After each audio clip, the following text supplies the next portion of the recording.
You're listening to Finding Your Genius Zone with Dirk Nevelle.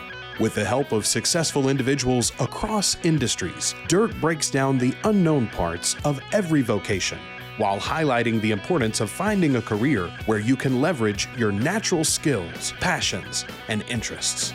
Now here's your host, Dirk Nevelle. Hello, everyone. This is Dirk Nevelle. Welcome to my podcast. On with me today is Kristine Moreland. Kristine, welcome. Thank you. Thank you for having me today, Dirk. You're welcome. Kristine and I've known Kristine back in the day. I think it was like maybe 7 years into my mortgage industry. I met Kristine and we share the mortgage world. She's been really good at it. I know she's very successful. But what I brought her on today was really to talk about the world of nonprofit. And it's an interesting thing to consider because Kristine, again, was very good at what she's still in lending, but she's very passionate about the nonprofit. And I think it's something that's important to watch and listen to because you'll see an energy shift, I'm sure, when she's talking about what she does in nonprofit versus closing mortgage loans for clients, even though she loves it and she's good at it. It's just not the same. So Kristine, why don't you, in your own words, just give the audience a little bit of insight into what the world of nonprofit means and what exactly you do. Yeah, thank you, Dirk. The world of nonprofit, what does that mean? That's a big question. It means that I think that you can carry through your passions while lifting up others that are in need. Personally, that's my viewpoint. I appreciate the way that the nonprofit world allows you to connect with the community that are in greatest need often, but it's also unique. The nonprofit world, I think a lot of people have misconceptions of it and don't realize how vast it is and how many people are actually engaging in it. And so my commitment to the nonprofit world is making sure that I'm continuously connecting the community to those in greatest need. That's kind of my motto. So there's different there's different nonprofit niches or types or areas of need. Is it typical, I would assume, to gravitate towards one that you might have an emotional tie to? I would say so. So my example would be this. I entered, my father's been homeless my entire life, ever since I was a young girl. And ideally, I wasn't really interested in getting involved with the homeless community, as a teenager, maybe even early in my 20s. But I wanted to kind of meet the need. I think it was a way of filling this gap in my heart or, this bleeding feeling of how can I fix it without having to touch it. And it was interesting because at the time I was working at a mortgage company and I just felt this desire to understand how I could help him, just my father, without getting involved. And so I took a passion of wanting to get people to do a coat drive. It was pretty basic, right? I started with a very small coat drive and started connecting those coats to homeless people. That was kind of my catalyst of change. And slowly through that and the connections of that, I started seeing what I was capable of and who I could actually help. And it wasn't about helping my father anymore. And that's where that nonprofit feeling kind of grew. Yeah, I think back in the day, I remember donating, Jack, to you. So people are kind of like tuning in to listen to learn about nonprofit. I guess let's just kind of get right into it. I'm going to throw out some just assumptions. You can tell me if I'm kind of on track or not. But, in mortgage lending, we do our thing. We go home. In nonprofit, like the emotional curriculum that you go through, it's got to be taxing. I guess one of my questions is with homelessness, and I know you're involved with human trafficking right now. Like, how do you separate that when you go home? I know you have two boys. Like, how do you keep it out? I mean, I would have a hard time. It's the hard part, though. And the reason why often so many people go into the nonprofit world because they're trying to fuel their empathic heart or whatever that desire is that helps them believe in themselves, right? So my work in the nonprofit world, when I am able to connect a human to services that changes their life, it fuels something in me. So I know that the emotional toll it takes on me is pretty heavy. heavy, but the opposite of what the nonprofit world allows me to feel about myself giving back to others kind of surpasses that emotional toll it takes, if that makes sense. I get up in the morning with this crazy fuel that lights my fire of like, who needs me today and how can I help them? But I think also too, just to this point, my nonprofit world's always been with the homeless sector. I entered into a small phase of doing nonprofit work with the animals. So I went over to Paseo Safe Haven for a little bit and was going to start trying to help drive funding there. And emotionally, I couldn't do it. The animals just took a toll on me. And so I think when you're going into nonprofit and you're wondering, it's picking out, what is your passion that fuels it, and making sure it gives you enough of that fuel that it can overcome that emotional side. Does that make sense? Oh, that makes, that's interesting. I never thought of it. I like it. And then I would think sometimes they find you, the causes. Oh, big time. Yeah. Oh, for sure. And, because the nonprofit world is actually very small. You can, people form their own, but a lot of organizations, we're all kind of tied together. I've been an advocate for many organizations, and somebody who can go in and critique different nonprofits and seeing what's working and what's not working. And I think oftentimes what doesn't work in a nonprofit is that they're not operated like businesses. And we have to, sometimes it's just the social experiment, right? Like, I'm going to start this nonprofit, look at me go. It's, the more we love, or whatever it looks like. And it just becomes a social experiment. And that can be taxing on the founder or the director, right? Because it's not built as a business. And so my one piece of caveat would be build your nonprofit as a business. Make sure that you are doing it that way to alleviate some stresses. Yeah. I mean, also it could affect, I would assume, affect your family, your partner, your husband, your wife, your kids. And I say that because if you're listening and you're interested and you're tuning in, I guess the question is, you've seen people like yourself enter into nonprofit. You've worked with people alongside them. Are there similar types of personality traits or qualities that are that help people do well in this versus maybe you've seen people that shouldn't be a nonprofit for XYZ? That's a really good point. And I will say that, yes, but there's different operations in a nonprofit world, right? So I think that there's a lot of people who assert themselves into a nonprofit because they think they know the answer. Right. And that's not necessarily always what nonprofits looking for as an answer. They're looking for the assistance piece.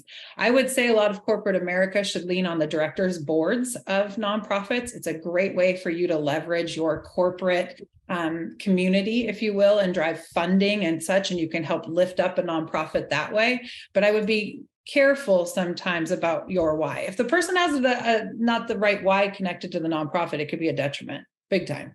Interesting. So so someone wants to come in and fix.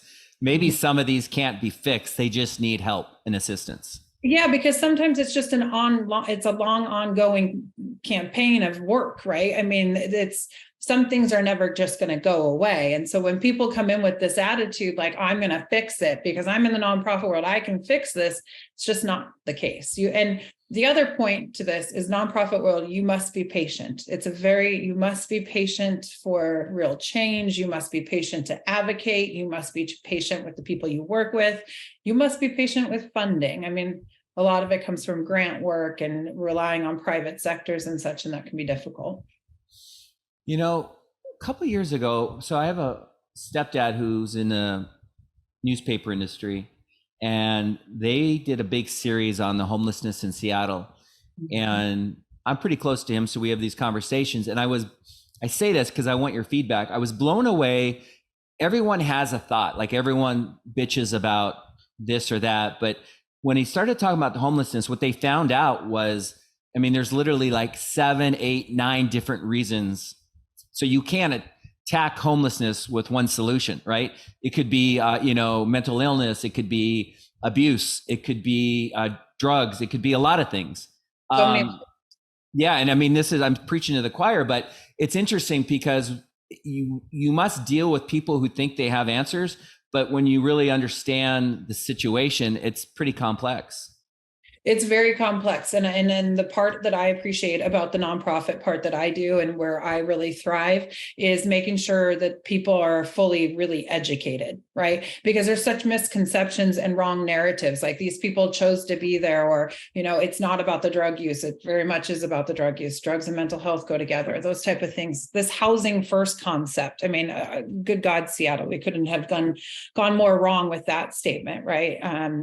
So I think that, yeah, I mean, stumbling on my words a little bit with that one. No, it's Because fun. there is just not one answer. And that's the interesting thing is when we're in this nonprofit sector, for example, I get a call there's a young woman and a child and they are, homeless. Kristine, can you help them? I'm a nonprofit that works with sex trafficking, for example, right? I can't help them directly, but I can connect them to the services that can help them directly. But before I do that, I need to find out their why. Why are they out there? What happened? And, in this case, it was an abuse of domestic violence where the husband beat up the wife and she thought the best way was to escape. And when she escaped, they went to a shelter where a man then turned and ended up doing some things, right? And so there's just more to the story. And that's the part that we did kind of dive into always. Yeah. I mean, there's always more to the story. Always. I mean, yeah. And an astronomical amount of money being thrown at this story that shouldn't be, right? I mean, funding needs to be reallocated to the nonprofits who are really doing the real work and not hiding behind, King County Housing Authority. Did I say that out loud? That's okay. So let's go there. So just give us a little insight. Is the whole housing first thing, can you elaborate on what is that people saying we just need to create homes for these people and they think that magically they'll stay in these homes? Yep, stability, create stability for them with a housing. I'll just speak to one organization called DESC, and they're a nonprofit organization that receives most of their funding from King County. And they're the ones that are coming into your communities and building out the hotels, right? So we're taking people out of camps. So they've been living in encampment for, let's just say 12 months, 6 months, 12 months. They've been living in a tent. They've been smoking drugs off of a little piece of foil. They haven't been maintaining their mental health. They're basically a detriment to themselves, right? Mentally, physically, and to the community. But DESC is good with that. It's okay. We'll just go ahead and put them in a room and we close that door. And that means that we've done the right thing by them because we provided them housing first. Yet they most often die behind those closed doors. They most often struggle or they end up back out on the streets, right? They're not receiving wraparound care. They're not getting mental health first. My belief is that everybody needs to be detoxed and then they need a long-term mental health program. Being on the streets creates mental health crisis, regardless if you were ever said that you had bipolar, schizophrenia, or any of that. It's just a trauma that's wrapped around. And then housing comes into play and it needs to be supported. That's why with our 5-year strategic plan and $12 billion, it's the same strategic plan we had 10 years ago. But our homeless sector right now is very different than it was before. We have an epidemic going with this fentanyl crisis. It's terrifying. So much there. I'm just thinking, I mean, I'm assuming a lot of times some solutions are what translates to what makes us feel better. So we don't have to drive on I-90 and see a lot of the solutions are to get them out of there. So you hear less people bitching and whatever about how city of Seattle is whatever turned into. I would assume that these are short-term solutions to appease the public or whatever. But what you talked about, what goes on behind that closed door is no different than what's going on in the streets. I've always thought if I was super, super wealthy, I don't think this is an excuse, but I would love to create these places. I mean, I'm kind of contradicting myself, but to take these people to places, but also have all the services and all the people there, everything from, we need crisis centers. We need crisis centers. There's so much funding that's been provided, right? And it's misallocation of the funding. It's going on all the wrong hands. So nobody's doing the real work. And if we had wraparound care like that, Dirk, then people would actually see effective help. And that's the problem right now, is nobody wants to be out there on the street smoking this fentanyl and doing what they're doing, right? Most of the time when I walk up to a human and say, do you want detox? They'll go with me. But then what do we do next? What's the next system, right? And the problem is because the funding hasn't been allocated properly, there's no next. The next is putting them behind a closed door. And because that's what Seattle's created. And it's just not going to work. So why is the allocation of the funding so effed up? Well, I think what happened, in my personal opinion, is that King County took it over from the cities, and so now that we've got King County in there being the authoritative figure, I'm probably going to get a lot of dump on for this and a lot of heat there, but it's okay. The people who are running this housing authority are not educated on what it takes to actually make real change. They haven't been doing the work for 20 years like I have, right? They haven't been in the trenches. There are people who may have had lived experience for 6 months living in a tent in Seattle, and somehow now they think that they can teach people how to help humans. It's a lot of entitlement going on in our cities, a lot of entitlement and a lot of little bit of work, right? We're allowing these people to just openly smoke drugs. We are, and then we are driving to them and giving them food and water and all the things to keep them enabled to do this. And we don't have anybody that has a voice of reason. It's ridiculous, and I mean, I just submitted for funding from King County. We'll see if it ever happens, to build a small, tiny village. And the intention there is to have it run as a 90-day clinic with wraparound services like you're talking about, where they're detox mental health, and then we're getting them leveled up in 90 days to actually be in supported housing. And that's the only way we're going to be able to clean these streets. The other way we can do it is open up Safeco Field like we were going to do for COVID, and run a big fat detox center for 90 days and sweep the streets quick. And that, that's effective too. And that would take some of the, National Guard, bring them in. Like, we have an epidemic here. More people are overdosing than ever before. It's almost less of a homeless crisis right now, to be perfectly honest with you. I was working in an encampment in Berrien. There's 48 people in there. The average age was 30 to 25 to 30. All of them could give me their parents' names and phone numbers. And most of these kids are runaways. Most of these kids just want to party. And this partying isn't the same partying as before. I used to go out on the streets and run outreach teams for many, many years, as you know, and we were serving veterans and people down on their luck and people who lost jobs and mothers with kids. And now I am serving addiction, trafficking, and it's really terrifying. And King County, you're right. The way they can justify their numbers and their funding is the more people inside. So the more people they put inside, the more money they get. Is there anyone that's doing it right? Any city or jurisdiction? Oh, yeah. I would say that San Antonio is probably on the top of the list of doing it right. I would say out of our country as well. I haven't done as much investigative work as I probably should, but Colorado is also one of the top that I think is doing a really good job. And it really just does it. We are just allowing the wrong people to run these organizations politically, and which I try really hard not to get involved with. Yeah, I mean, kind of behind the scenes, if you're listening to Kristine and you're watching, it's like, be prepared. If you're thinking about getting involved with something, the politics and the BS and just, there's stuff you got to deal with, and there's stuff that you're not going to fix. Yeah, sorry to cut you off, but I think the reason why I started my nonprofit and why I continue to do the work is because there is so much injustice, right, with the actual work. And so somebody like, if you are ever thinking about like, man, I want to solve that, or I could help here, do it, because there's so much other red tape and boundaries around working in, these fields, where if you just start your own thing and dream it and believe it, you can really do it. And it lifts so many other people up. You can inspire people by doing this real work. Yeah. I mean, I'm just listening and I'm thinking, okay, so I was in technology. I worked for Mark Cuban, Yahoo, and then I decided I wanted to be a psychologist and I wanted to work with kids. So I went back to school, and I wasn't the greatest student, but I had a 4.0 after 2.5 years. It was a doctorate program, a 7-year program. And that's when I got into lending because I needed to pay the bills. And I remember doing these case studies of like, what would you do if you're working with a kid that's getting abused? And I knew 9 out of 10 times I would go knock on the door and kick the living, out of the dad. I mean, my temperament is like, I realized I couldn't do this job. Yeah. because I just didn't, I just, and I'm not an out of control kind of guy, but I just, I've got a heart. And so listening to you right now, I'm thinking this is not for everybody.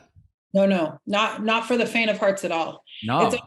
It's also not for everybody because, like I said, if you can't, you have to be able to control your passion as well, right? Because then it could be a detriment and start to work against you. And for myself, I am very much what would be the right word? How could I say this? I am triggered often in my work, very triggered, where I have to take 5 seconds to sit back and go, okay, the man that just beat this woman and now she's in this homeless encampment, my first thought is kill him. It all should be, all the things, but then I have to readjust my thinking because I've made a commitment to this community to understand.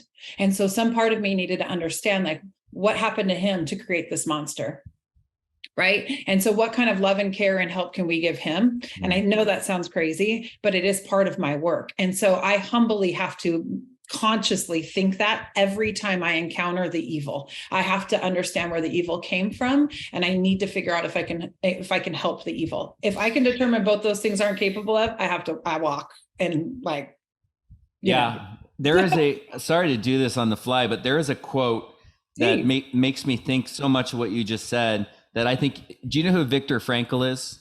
I don't know. You should look him up. He was in a camp. He was a Jewish man that was in a camp but he's got this quote, and I've got to find it. Sorry. Fine. Here's another example too. A lot of people are always saying, because I work in some of the sex trafficking organizations, anti-sex trafficking, and Kristine, how do you feel about the pimps? Like, gosh, doesn't that just make you crazy? Like, and I said, but how do you think they got there? They are oftentimes groomed into those positions as well. And so we have to de-groom that from them. Oftentimes their dads were pimps. Sometimes it's all And so, yes, you want to kick the whatever out of them and you want them to go away, but you also have to be very understanding and use your own that way. I remember we had a friend over and the topic of dog fighting came up, and I love animals. And I remember when the Michael Vick thing came out, I was just really angry. I was triggered. And by the way, I love that word. I'm triggered often. And I was very vocal about it. And the person had a very different, because he had been in an environment where that was common. And that was often the way to pay. I mean, I don't know, pay the bills, eat, whatever. And so it was hard for me to really accept that, because anytime someone's being hurt, or I can't, but you have to be able to look at things differently. So here's this quote: between stimulus and response, so when you're triggered and then you react, kind of like road rage, there is a space. And in that space is our power to choose our response. And in our response lies our growth and our freedom. That's so good. Yeah, but isn't that great? I mean, perfect. It's I find as I get more evolved that sometimes the longer that before I react, when I try to really think, like you're talking about this pimp, we don't know what the pimp's upbringing was, or a murderer or whatever. It's so hard to look at it through that lens, but probably when you change your mindset that way, and I'm going to say this, maybe this will be understood right or wrong. I walk around and serve in a world that is incredibly depressing, sad, emotional, hard, all of those things, right? And it could wipe me out, and surrounded by so much evil. So if I did not take the time to sit back and really understand the why behind what created the human that I visualize as evil, and then be able to justify how they got there, I would be terrified to be running around in a world of just pure evil, right? So I do know that most of the people that are performing these evil acts are fueled by grooming, drugs, desperation, past traumas, all these things. And so those are the layers we have to unpack and digress and work on. One of my favorite humans, Johnny Jones. His crimes are so bad, and they were committed at 17 years old, right? And if I was to leave him in his narrative of those evil crimes and that evil person he was, I would never have found this beautiful Johnny. But I also had to figure out what had him do those crimes, and they were done as a young child. So there's just all these levels of misconception too, and thing. Yeah. Okay, so let's get into your career, your job in terms of what is it like? Walk us through. I mean, I always use the analogy or metaphor. I don't even know the difference between those two things. I should probably at age 53 figure out what the hell the difference is. But I'll just say a metaphor for a piece of pie is 70% of your time on the phone helping people, 10% in the field, one-on-one. Like, walk us through what your week looks like, or your month, or your day. Yeah, what I do is pretty unique. And so I actually work for two nonprofit organizations, and I'll just speak to the anti-sex trafficking one. I think it's kind of more in alignment, but I am their community engagement coordinator. And so it is my job to teach the corporate world or business world how to give back to help stop anti-sex trafficking and human trafficking. And so I get up in the morning, the first thing I do is check my email, like probably most people, and then identify my day. I'm completely reliant on my calendar, right? And my first part of my day is just making sure that I'm connecting with humans. Like, do you need a meeting? What does that look like in terms of my corporate sponsors? We're running a very large event right now. And so I'm calling constantly, trying to get corporate sponsorships, because funding drives nonprofit world, right? We're not selling products, so we've got to sell what we do, our services. And then I transition over to working in the nonprofit of The More We Love, and that is outreach work. And so I do direct services. I am somebody who connects the community. And I get calls. This morning, I got a call at 7 a.m. Hey, Kristine, I've got a 23-year-old kid down here. He wants to go into detox. Can you help me? Give me 15 minutes. And then I made another call over to the detox facility, got the okay, got his bed. And then I made the call back, and we got him in an Uber, and now he's been intaked. So it's a variety. I am never bored. Yeah, no. Okay. So getting back to the corporate part of it, just to kind of pull back the curtains, is that, hey, Amazon, hey, or whatever, I don't know who your HR, I don't know who you're talking to, but I work for so-and-so nonprofit, and walk us through what that courting or that dating is like, as far as, do you just cold call, or do you know who you're calling? Well, I don't necessarily cold call. So I spent a lot of time educating myself on corporate social responsibility. And I think that's it's a big world, corporate social responsibility, but it's also something that I'm so grateful we have. And so what I generally do is I research large corporations to figure out what their corporate social responsibility is. And if it's in alignment with something that I'm doing or tackling or my needs, then I will directly associate a campaign to them. So for example, there is a salon on Main Street in Bellevue. I know for a fact that there's a lot of trafficking going on in Bellevue, Washington, a lot of international trafficking, sex trafficking, all the things. So my campaign that I put together was a pitch to this, it's called House of Hebe, which is a salon, and then, other organizations on Main Street, to have them take a rest on Main, a campaign where they can give back a portion of their proceeds to our organization to help us give more services to the survivors coming out of that. And so I campaign targets based on either geographically what's going on in their world, or I campaign target based on what their corporate social responsibility is. For example, Facebook's corporate social responsibility is to protect the internet and what have you. And so I went to them and asked them to campaign with us to protect young kids from being exploited. So things like that. Lots of research. Cold calling is not advised. It just looks like you're asking for money. I look a little desperate. What about, okay, so this is interesting. Is there now a title or a specific group or division in a company? Is this part of every company? CSR. Yeah, I wouldn't say that it's part of everybody. It's actually really interesting though, Dirk, and I want more people to engage in CSR in their companies, because you should know what your company's CSR is, corporate social responsibility. Microsoft has it, Facebook has it. Small insurance company has it.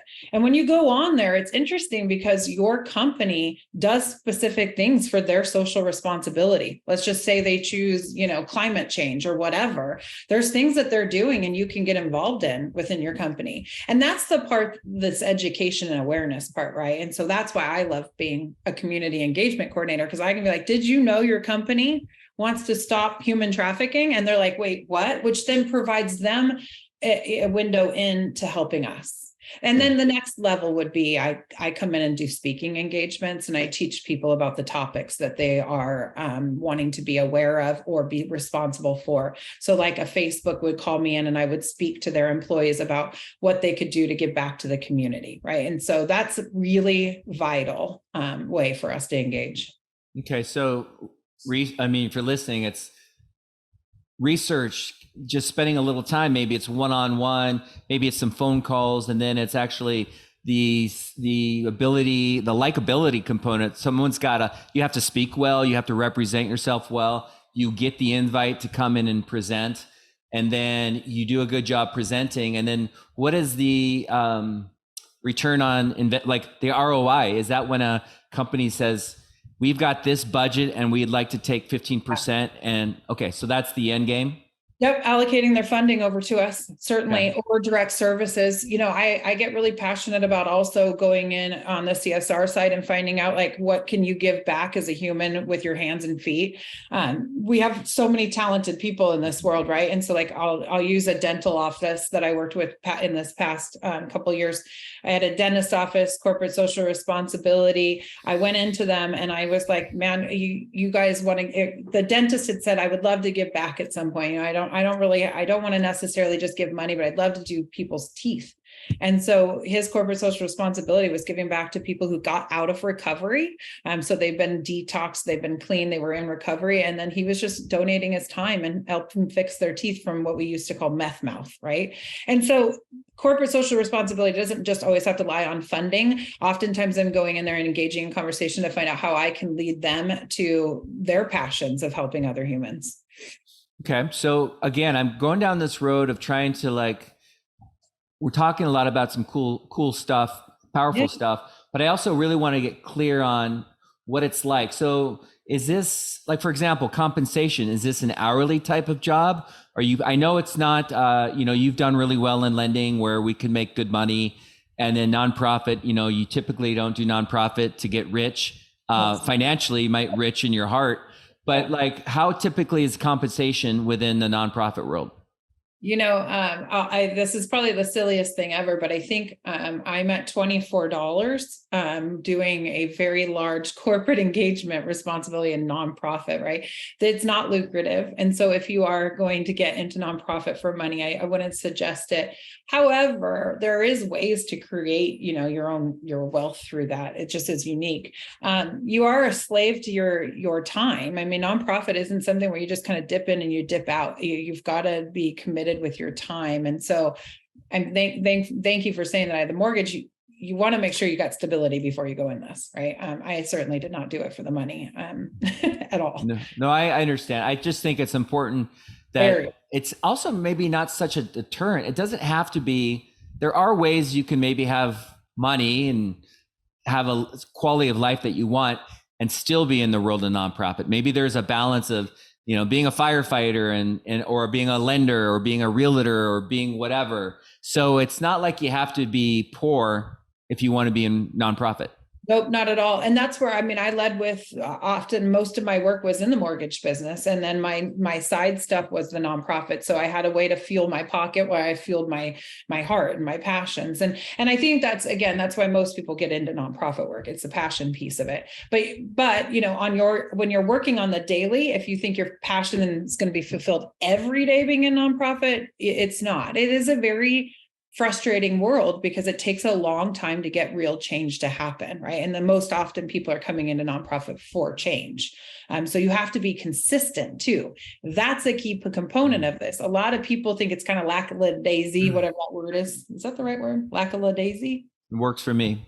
Like, but it's not, because building relationships, just like anything, just in sales or any of that, you've got to build relationships in nonprofit too. People have got to believe in what you do. And they really need to understand it too. And most people, don't have the time to always dive in. So you've got to be consistent with your time giving to them to teach them. Yeah, it's a lot of work. I probably work about 12-hour days. And that's because the need is so high. And I'm working at minimum.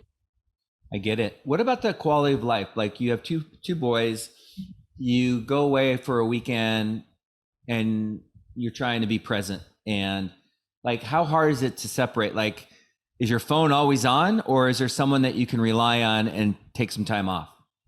I'm probably not the best example of this, to be honest with you. My phone is always on. I have a very weird sense of responsibility to people, and I get a heavy sense of guilt if I don't perform. And so that's on me, and that's something I need to work on. The balance is very tough because you definitely take the stories and the work home with you, even if you are on vacation. I don't have a balance from it, but I do incorporate my kids in it. They do a lot of the work with me, and so I can find time that way. Yeah, I get that. To be selfish, and so I've got to be careful with that. I would suppose, and I'm certainly not giving you advice but you're probably, when you are able to give yourself space or a break, you are a better version of yourself when you come back to the trenches, right? So I would think that there's a happy middle ground there for you to, and again, I'm not telling you to turn your phone off. You do what you got to do. You're actually speaking to, on last Saturday, I just had to take a paddleboard and park it in the middle of the lake and leave my phone in my car. And I just had to shut the world out. And it was because it was getting so loud. And that's what I'll say. Oftentimes it can get so loud in my mind that I will, but I don't do it often enough. I think, isn't that what wine's for? Well, that's what they say, but I can't wake up fuzzy every day either. I'm kidding. And then if I go into some of these places smelling like the wine where I'm trying to get these kids to detox, opposite effect. No, a little bit of a contradiction. What I have an incredible support system, Dirk. I really do. And I bet you do. Yeah. What has surprised you? So like your biggest, like, oh man, I didn't see this coming. How many doors you have to knock down to get what you want, to be honest with you. There's so many layers to the nonprofit world that I was shocked that people don't just believe in my why. Like, my dad was homeless, so this is why I do it. And then you got to still prove yourself. It's a very prove yourself world. And that's a hard place to be when you're driving out of passion, right? Like, how come you don't believe that this is? Because I'm doing it with my heart. So you should just feel. So if you're shy, introvert, maybe not persuasive, this might not be, maybe your role might not be the right role, but I mean, I can't imagine being quiet. But you know what is a great role for that person? Grant writing. I mean, that's such a vital piece that is lacking right now in the nonprofit world, is finding really good grant writers. And if people want to get into the nonprofit sector, there's so many different avenues, right? I mean, just go into any of those like Monster, whatever the job hunt is, and type in nonprofit, and you'll see it's very different. A nonprofit can fill anybody's appetite. It's just where do you fit? And I could never be on the grant writing side, but it's so critical for real change, or that kind of part. I'm on the voice side, knocking down the voice side. That is interesting. A question's coming up, and I'm trying to figure out how to phrase this so it doesn't offend anybody. But like in lending, we have people that do what we do, and they say X percent's going to go.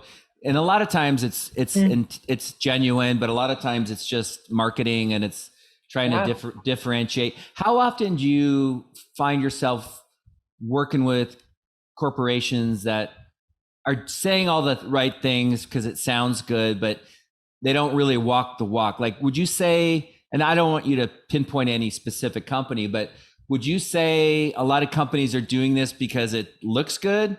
Or would 100%. You say, okay, 100%. Yes, because when it comes down to the real work, they're not doing it. It's that quiet thing. It's exactly what started me in this. I didn't want to touch my father or the thing, but I wanted to find a way to help. And it almost made me look good, right? I wrote on that for a while. It made me look good doing that work, and that felt good. I think the thing with corporations too, and we have to remember, is it's tax write-offs. There's always an agenda. And that's disheartening for somebody like me. I want to work with really good people, and I want to work with people that believe in what we're doing, our passion, our why. And we also have to remember that there's evil on the other side too. But I'll take your money. Don't question that, because we'll utilize the service. I thought you were going to ask me the question about how do we know that the dollars are being spent wisely in nonprofit world. So let's go there. Yeah. Well, and I'm glad that catalyst in my mind to change that topic, because the truth of the matter is, please do your work on the nonprofits. That's why I said I think they should be ran as a business. They need to be fully transparent. That's why we have so much of this lack of funding accountability in Seattle's world right now, King County and all that. So run it as a business, be transparent, because there's lots of ways to make sure organizations, like nonprofits, take money in. How are they being held accountable? So do your homework when you're working with them. Do your homework, checks and balances. Yeah. I mean, I'll tell you, emotionally, I don't watch TV much, but back in the day, those commercials would come on. Oh, Sarah McLachlan. Yeah. Or, I forgot the name of it, but when some kids are born with the lip. The cleft palate. And like, I want to help out, and then you see, and then I've always been like, but if I send my, the animals, will my money go to the right? And I just, it's sad to think that feeling, it's probably not going to the right place. That's all I can say, and I think that's why I'm so vocal about all this, because because there is such a miscalculation of funding, and people really need the funds in certain areas. And if we did it right, we would do so good in this world, but we're not doing it right. And yeah, not even. No, you should speak your mind. I mean, I'm certainly, with all the agendas pushed on me in the last few years, I've been very vocal about my freedom and what I want to put into my body and what I don't want to put in my body. And I have no problem being vocal about it, because we all deserve to have that freedom.